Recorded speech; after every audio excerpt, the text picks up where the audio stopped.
Okay,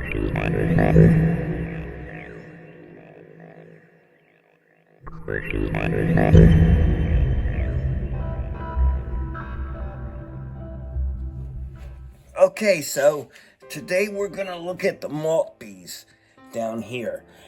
Maltbys are among my favorite cuffs because when I did this one tour, I actually went to an escape artist's house and he had Maltbys hanging on the wall, and it was the very first time I got to see them in person. But I've been reading about them for years in the John Novak books.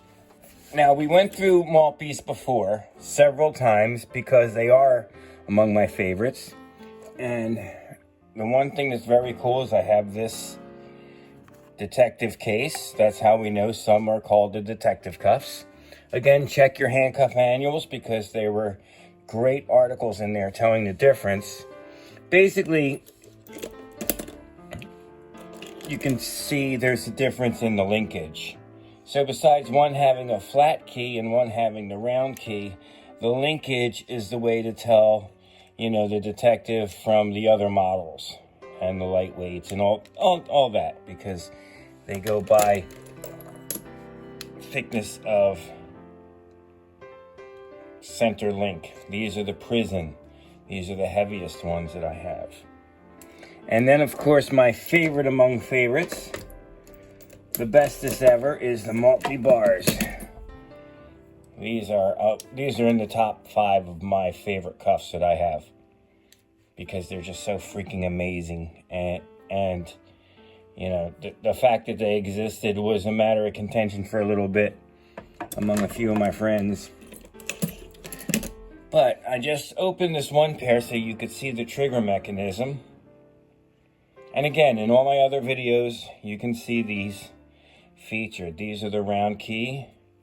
And when the person's wrist pushes down on that trigger, the bow snaps shut. And you can see it's got little holes here that go in with the... Oh, look, you can actually see the bolt. I wish I had the first model because they had 2 rows of holes and 2 of the teeth inside, 2 of the bolts in there, but I don't, not yet anyway.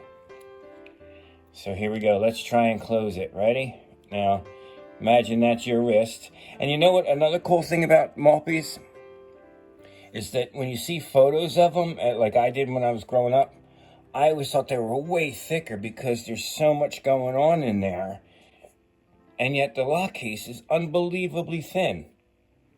So they fit an awful lot of mechanisms and springs and all kinds of little doodads and doohickeys inside that super thin lock case, which was ingenious, especially for 1904. So here we go. Ready? 1, 2.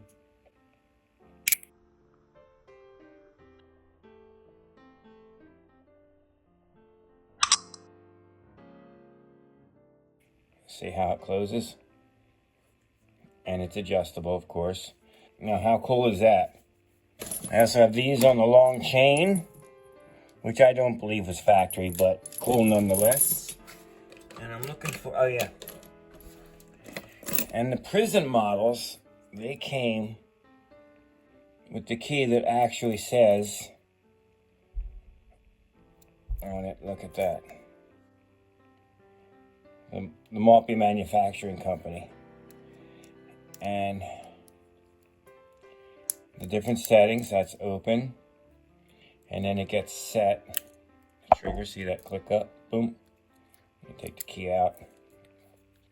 If you don't arm the trigger, you can carry it around unlocked, like that. And it only gets primed or cocked when you get that trigger up. Watch. Just like that. Isn't that something? I love these cuffs. Boom. So as you can see, I have a nice little arrangement of both round key and flat key. I'm just missing the original first model that has the double rows. Once I get that, I'll be a little bit happier. So I hope you guys enjoyed this off the cuff. The Maltbys are just such a cool cuff. They're just amazing. Look up the patent papers and just wait till you see all the stuff that goes inside of those things. So I hope you enjoyed it, and we will see you again next time.